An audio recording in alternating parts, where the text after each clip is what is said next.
Suns fans, you know what time it is in the PHX. Empire of the Suns. Phoenix Suns. The Empire of the Suns podcast is brought to you by Sonic. Sonic. Empire of the Suns. Hello there, and welcome to the Empire of the Suns podcast. My name is Kellan Olson, joined as always by Kevin Zimmerman. What's up? Hi, another not great to watch basketball game for the Phoenix Suns. That's putting it lightly, I think. Yeah, the Suns lost 105-93 to Minnesota. The series hasn't started yet, though, Kevin, because the road team, we talked about this. It doesn't look great. They lost this game in... The way I'll put it is this is the exact game I was worried about because, to me, the Suns did a lot well in this game. People are going to criticize Frank Vogel a whole lot over the next couple of days. Guess what? He and his staff, they got to work. They figured out a way to get the gears of the offense spinning.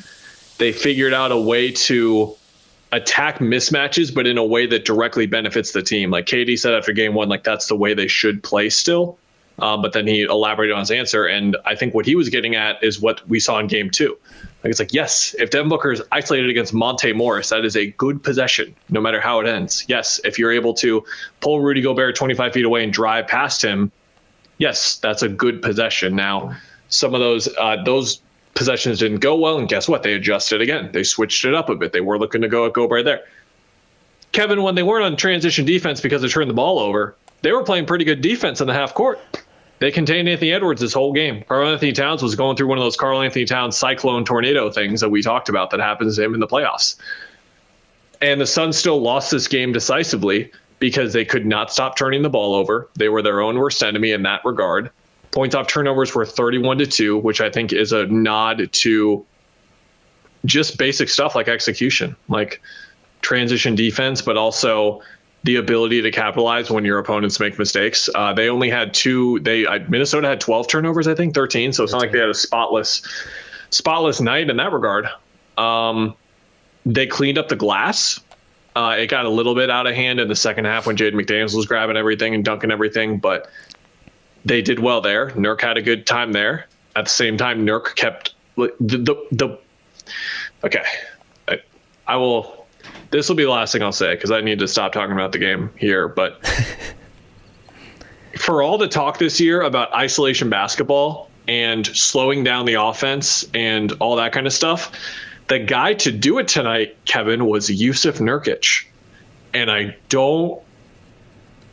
don't have anything to say on that. I don't understand how it happens, but it did. And then last thing, as soon as adversity or any sort of like snowball effect could start, it did rapidly, and then the game was over in a snap, just like that.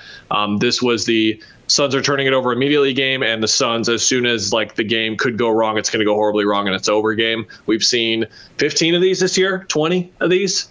I've seen this a lot. So I was not surprised, and I tweeted a couple possessions in. I was like, oh, it's the turnover game. Like, I don't know how many of these games we're going to get in this series where it's going to just be, oh, they're turning it over and just shooting themselves in the foot. But that's what this one was. I think it's better to frame the turnovers and like when the game got away from them as not sudden, because to the trained eye of us and people who watch the Suns a lot this year, I think there was a moment where they were down 5, even down 7. And it was like, oh, you feel the momentum shifting. And it's like, are the Suns, like, they very obviously know, if we can tell from however many miles away Phoenix is over a TV screen, like, this is the moment you cannot let the game get away. And they did. And that's where that's happened enough this season where it's not like they just lost it. They lost it over multiple possessions, things compounded. They maybe called a timeout. It didn't help. And that's why this team is where it is and why we don't expect them to go anywhere. I want to go back to the turnovers. I mean, we have to talk about it anyway. Story of this game.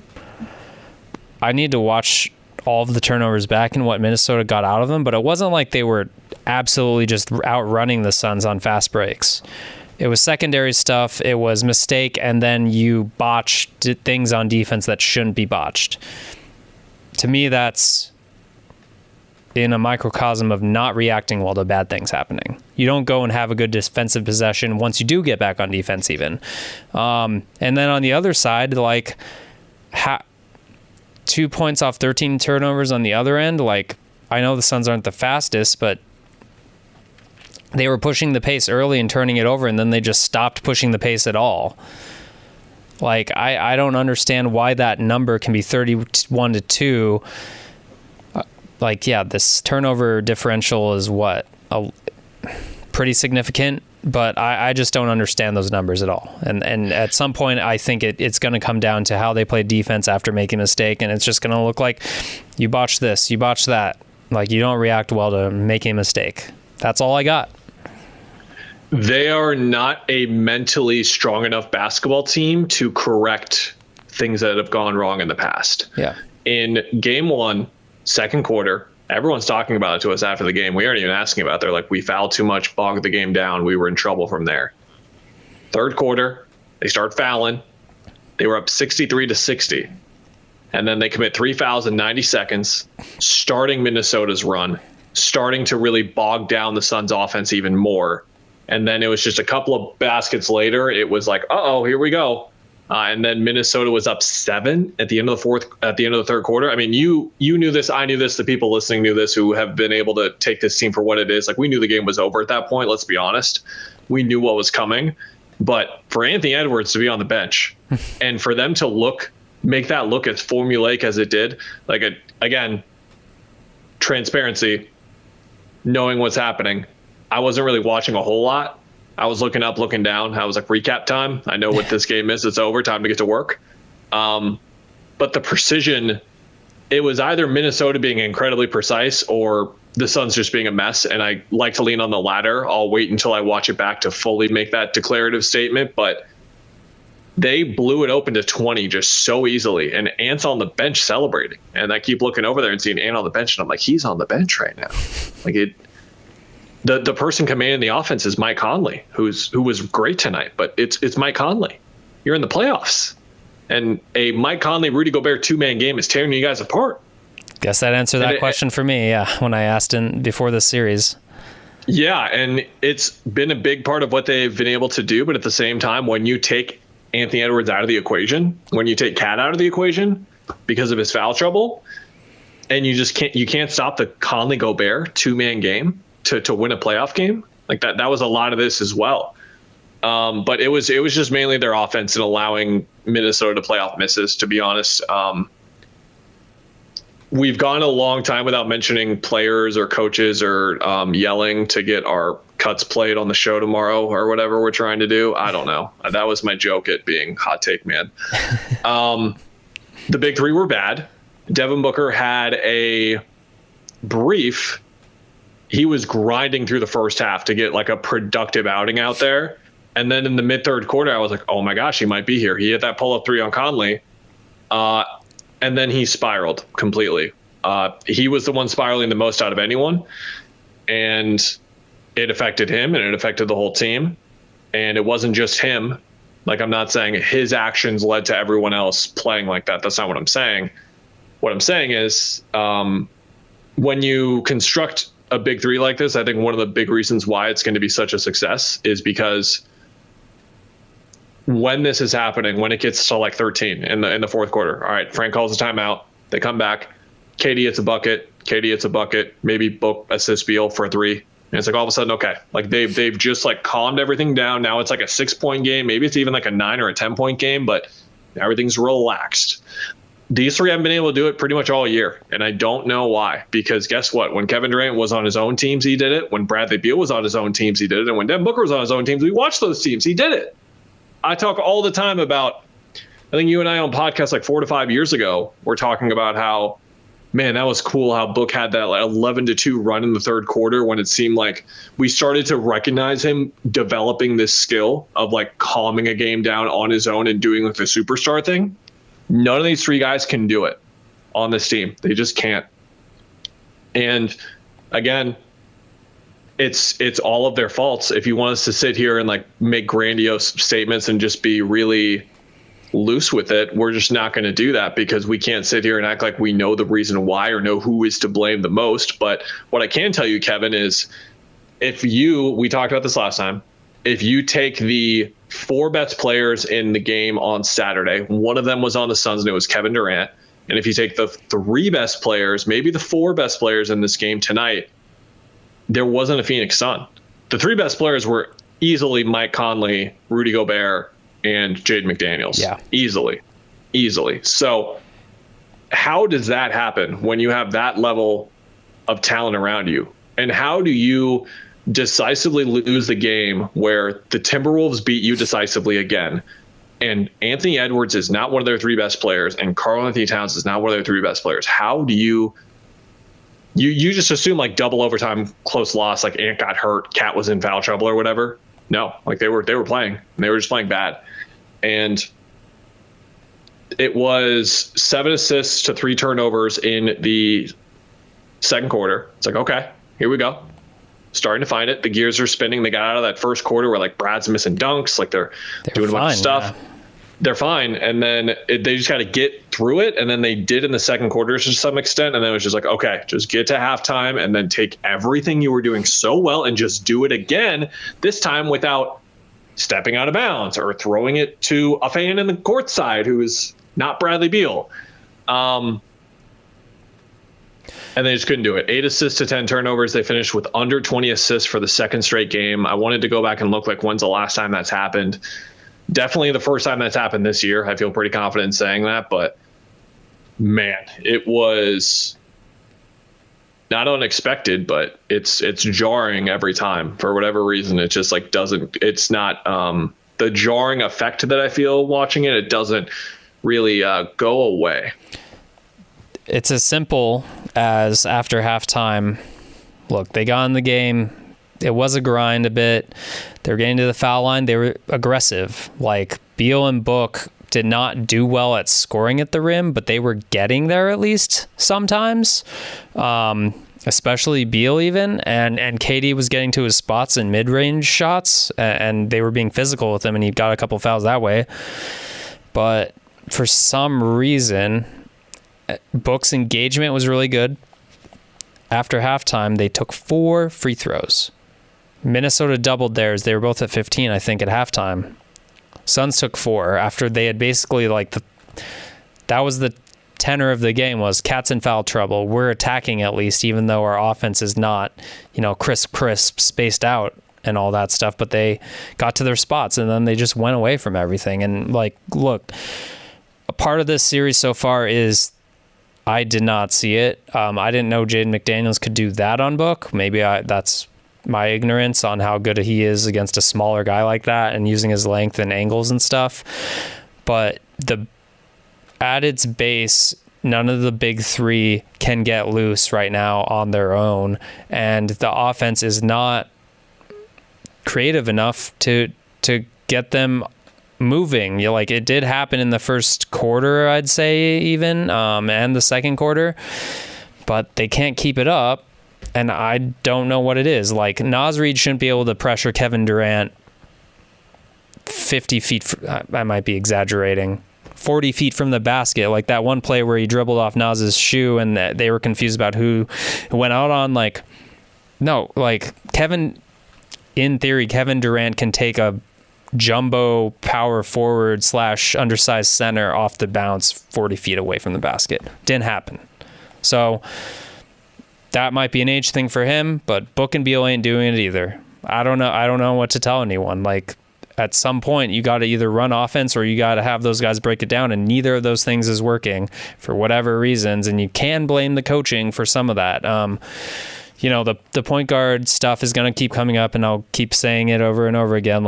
There might be an issue there. If you had even a Mike Conley on the Suns, yeah, that would solve some issues, maybe.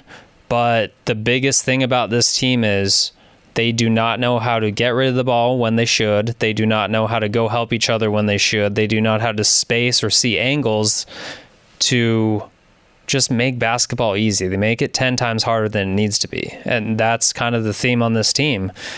Like, as good of players, like we talk about, like Book and Beal and Durant, and like they're tough shot makers, but what happens if you get tough shot makers in situations where they're not tough shots? They haven't done that all year. And that's this team's biggest flaw. And that's why they're probably going to lose in 4 to 5 games here. Yes, they took 22 threes tonight. That's not good. I attribute that a lot to the second half in particular. I think the assist totals as well, things like that.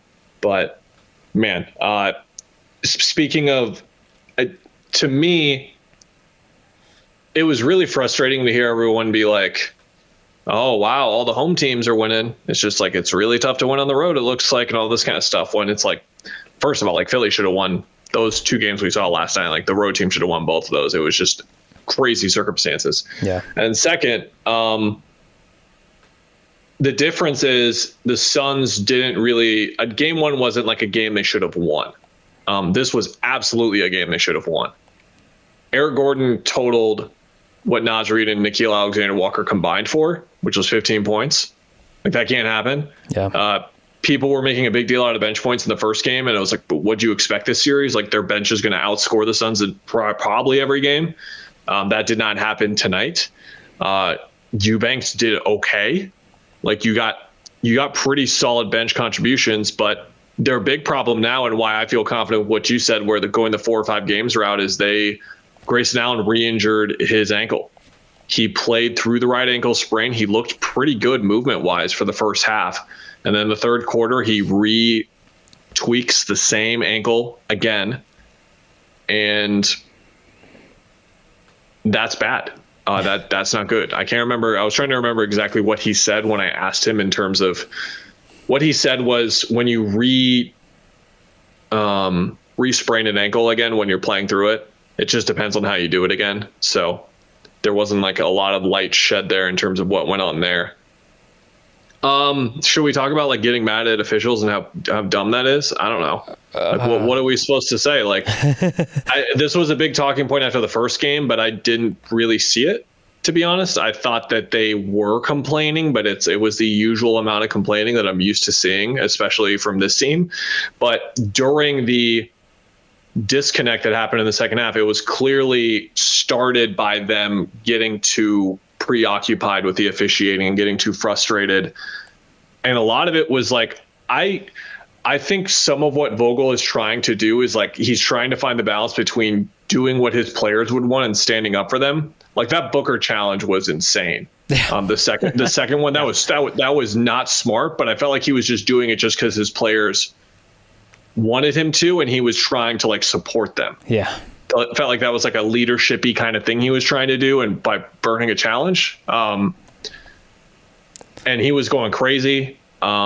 His team was going crazy at the officials, and there was really not much to be super frustrated about. I thought if there was a game to be more mad about with how it was officiated, it was the first game, not the second game. It was the first game I couldn't figure out what exactly was going on in terms of what was allowed with the physicality and what wasn't. There were certain just like disconnects with what was called tonight, but they let themselves just get completely out of it. And Vogel said as much after. We have talked about it this year, how he has gone the route of getting mad about officiating before saying that his team played poorly. Yep.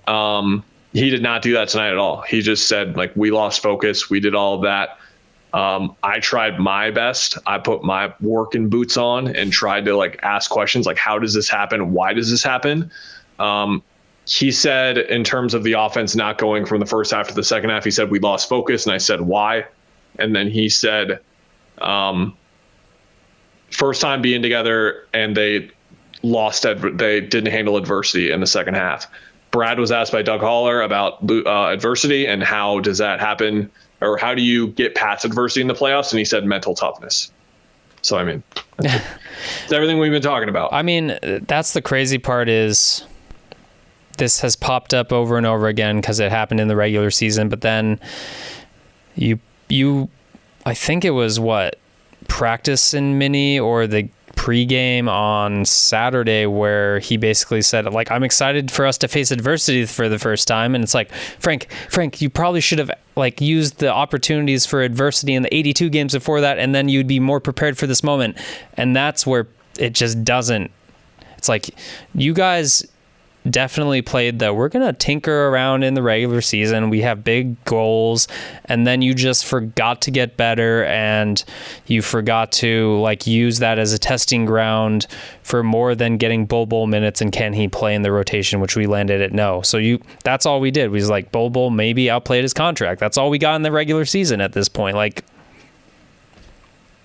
that's where, like, it's bad looks. And I'm sure, like, again, behind closed doors, I'm sure they've had tough conversations and been critical of one another and all that stuff. So fans don't like to think about the things that they don't see. But just saying, that was not a good comment when it's like, I'm excited to see adversity. Because it might be too late. Well, what I'll add to say the same thing in a different way, because that's what we've been freaking doing on this podcast for 4 months, is my line about 40 consistent minutes, like 48. Let's just settle for 40. Like just a college game's worth. What do we get tonight? Like 16? 18? 20? Yeah, 16, 20. Because, my goodness, Kevin, like I said, if they just take their offense, like especially in the second quarter, and even in the first quarter, just cut the turnovers in half. I'm not saying like give me 14 turnovers instead of 20. Give me 20 points off turnovers instead of 31. Yeah, give me that. It's a game. That's all I'm asking for.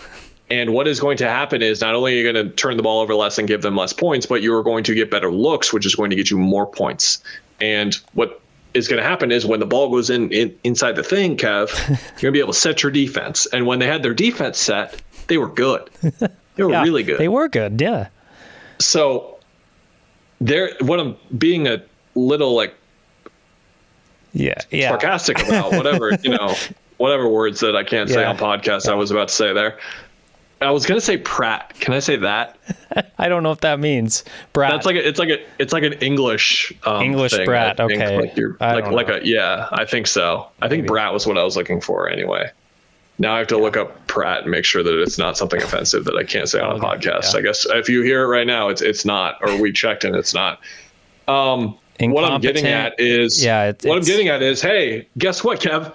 If that team played for like 3.5 consistent quarters in the series, they'd win the series. Mm-hmm. Like we just saw what it was. Even with their big three just kind of being fine, they would win the series with that team because they defensively achieved so much that their offense was going to be able to reach a certain level no matter what. But they just can't, and they haven't been able to for a long time. And you've probably been kidding yourself if you thought otherwise. I'm sorry. I think I was kidding myself. I didn't understand. Again, I talked about this after game. I didn't understand how I became I'm not trying to make this a me thing, but like how I turned into the person that picked against the Suns apparently. Cause like, I was like, where is every, we had a round table at work for all of you listening. I was the only one who picked. It was all the show hosts, us two. So that's 8 people. I think 8 people did it. You were the only one who picked the T-Wolves. And I looked at that because I'm the one who put it together. And I was like, I don't like changing my answer from this podcast. Are we all crazy? And then I go look at FanDuel and it's like, weren't the Suns favored in the series to start? So I was like, okay, like it was a coin flip series, but it was, and just to change the subject, cause I hate this conversation. I'm the one who started it. I'm sorry. It's just like the consistency we never saw it all year, and to act like they as a team believed that the last 10 games of the season, because we heard it a ton from everyone, was like the last 10 games of the season is when they turned it around. It's like in those last 10 games of the season, we saw the same stuff. We saw it to a frightening degree in those Clippers games. Like we saw it a lot. So I don't really know where that got lost. because I'm just I think we trying looked at to the say wins. that The wins against the tough schedule, we over calculated and thought just because they had back-to-back impressive wins for the first time all season, basically, is what happened.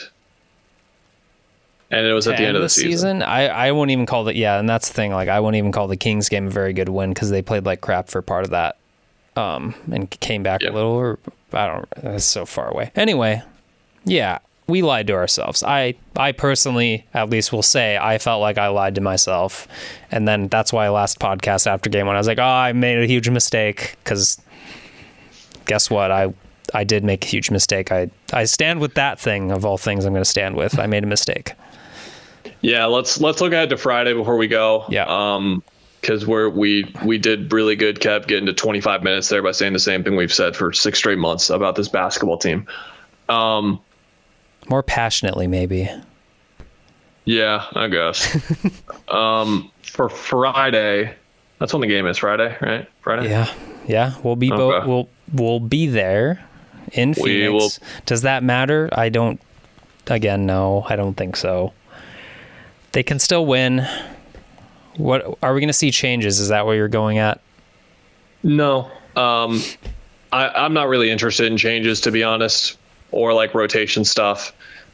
I think the saving graces are one, the schematic / like formulaic stuff they were able to figure out in this game and like do well when it was going well. But again, it happened for a quarter and a half. So I'm not like, I'm not being the optimistic one here. Don't get me wrong. But I'm saying the path to success is there, one. And then two, it's like, hey, you know what would help if Devin Booker or Kevin Durant like had one of those games that they have. Devin Booker had 10 straight last year. You know what I mean? He had 10 straight of those games. Yeah. And he's 0 for 2 this year. KD, I think, to an extent, was at that level with his shot making. Like, someone replied to me and said these are awful looks, and it's like KD got awful looks in game one. He just made them because he's Kevin Durant. They always are going to have that out for them. But at this point, again, I'm going to repeat what I've said a lot, but this is a new one I haven't said yet today, which is if they get the big three going, if some portion of that trio gets going and they hit a lot of threes, they can win. Yeah. Other than that, don't see it. Grayson's going to be an issue. I mean, you could correlate what happened to him being gone, but I don't, there were too many other issues than it to be just spacing, and he had only 3 points anyway. Played well in 17 minutes, but I'm going to say this. What happened was that the Clippers game late in the season where they just decided to bomb threes and go small? I'm not saying they're going to go small because obviously they don't want to do that. But KD needs to get up, specifically him, because he's 7 feet tall. Tell him to take at least 5 threes. Let's start at 5. Space the court. That's my only do adjustments, man things. Oh yeah, they should have played small tonight, huh? They didn't do that. They did not do that, even though you wrote about it, and it was like, okay, they're not listening to Kellan about it. Well, I predicted it at the end. I was like, it would be not smart to read into the rebounding and think that was because of playing small, because it wasn't. But oh well, it was because the gang rebounded, especially in the first half. They were great. Everyone was getting in there. Nurk was awesome with rebounding tonight. It was just the isolation stuff. For those wondering at home, a prat is an incompetent or stupid person, an idiot, or a person's buttocks. Quora.com says it has never been a swear word. So we're in the clear. See, I couldn't find that. I'm glad you know where to look to make sure we're good. Hey, man, I'm going to keep trying. Well, hopefully I'm back in this hotel room or one of these hotel rooms in this hotel or another hotel. That feels kind of uncertain now because I think that if we don't see the kind of response that we're expecting in game 3, then things could go again, we've seen that type of effort already where it's like, oh man, it looks like they're just done with this season. We saw it in the Clippers game. So that possibility lingers, and it is got to be stressful for those still emotionally invested in the series, which I understand there are some of you out there. I sympathize with you. Again, this is how I ended the podcast last time. I'm ending it here again. Hope you guys are doing okay. Oh, the moon's above your head. You're supposed to remind you about that. No, it's okay. I was supposed to use a light bulb metaphor or something, and then say the moon was the light bulb, but whatever. We probably won't say anything smart enough to have a light bulb moment, but one thing before we go, yeah, we kind of glanced by it, and I did a really good job of not doing this in the Denver series, and I'm doing it here. Minnesota was great tonight. Like they were great. They were really sloppy in the first half. Don't get me wrong, but they just stuck with it the whole time. And then once like the Suns were like, "Uh-oh, we might be blowing the game again," and they just jumped on them immediately. When the offense wasn't really going that well, McDaniels was great, like you said. The limitations of his game at this point. So Jaden McDaniels 2 years ago, like he looks like a great defender. It's like, can he hit enough threes? And then last year, it was either last year or 2 years ago. I believe it was last year. He had like stretches where he was scoring, and it was like, oh, can Jaden McDaniels like do some scoring? And we saw that guy tonight. We saw the limitations of it, which is like how much he can do, and like where he gets those baskets. But at the same time, he stepped up when they needed him, and Conley did as well. Like we talked about that after game one. I thought Conley got to his spots pretty well, and was probably going to have a big game if that continued. And here was the big game, and that's his big game. Jaden McDaniels was the leading scorer in this game. He had 25 points. If I would have, it would have definitely been plus odds if I was to say, like, would Jaden McDaniels be leading scorer in this game? I always said, like, plus 300 probably would have been yes, and that's what happened. Conley was great. Rudy Gobert was just really, really good. I think he survived on islands quite a bit, and they could not. Yeah.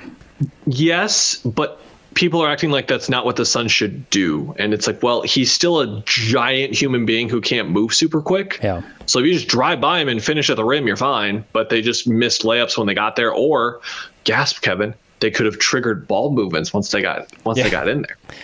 But again, it's just like the mental stuff, and just like Gobert's on me and all this kind of stuff. They just couldn't get through it. But to the Minnesota point again, I really like some of the stuff that Chris Finch like changed around. We'll get more into it.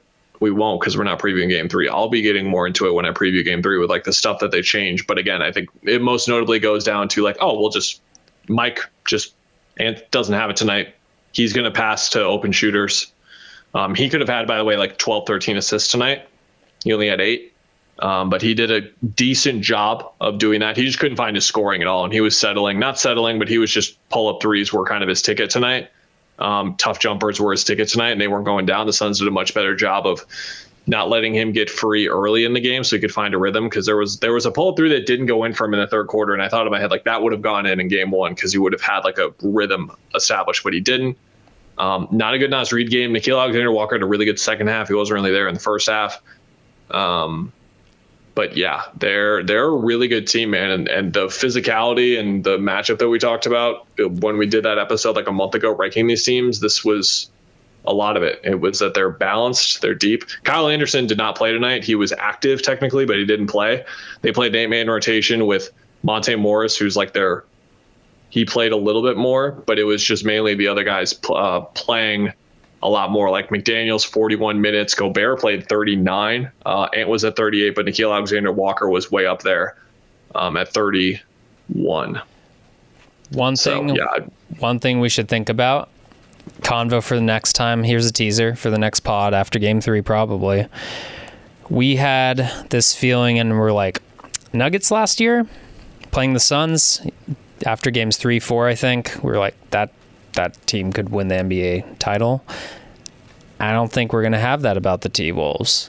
And that's why this feels different. It's like, Suns should be winning this, even with their kind of flaws. If they didn't have the consistency thing, and that's where it's kind of like just a lot more missing than just like you're like it'll be like Nuggets in 5, and you'll be like, they could have easily like just been that team instead.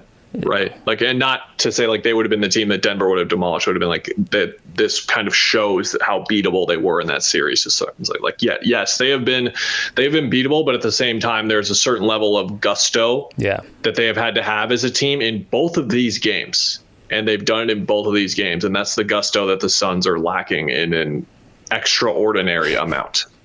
No gusto. Got it. Yep. No gusto. All right, pal. Ready to see my face in real life? Yeah. instead of over screen. Me too. Same to you. Excited to hit some Ant post-game stuff. Personally. Ooh. That'll be fun. Yeah. All right, bud. We'll end it there. Thank you to everyone for listening. Again, the night of Game 3, night of Game 4, and if necessary, Games 5 through 7 again. We'll be back. Written stuff coming on Thursday afternoon / evening to preview the game. And we'll be back then to talk about more basketball. Bye, everyone.